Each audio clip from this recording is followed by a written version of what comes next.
dieselfde dink, dieselfde doen, dieselfde praat. En ek kan vir jou sê, want hulle is gevorm.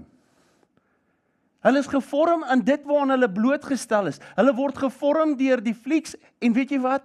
Dis nie net hulle nie, dis ek en jy.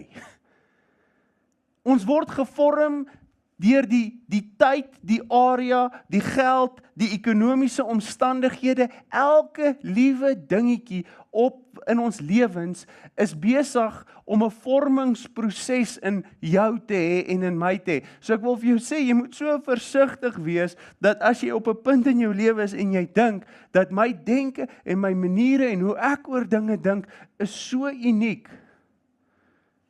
Want 10-1 is dit nie.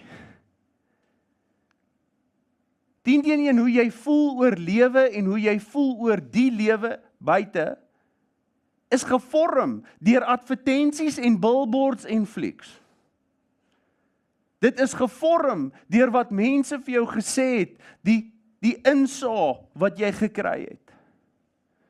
En ek wil vir jou waarsku, dat ek en jy moet pas op dat ons lewens bou op dit wat ons dink en wat ons glo die lewe of waar ons wil uitkom. Want dit is gebaseer op iets, en ek wil vir jou sê, dit is, elkeen van ons is gebaseer op 'n vormingsproses. Maar die vraag is, wat was daai vorming?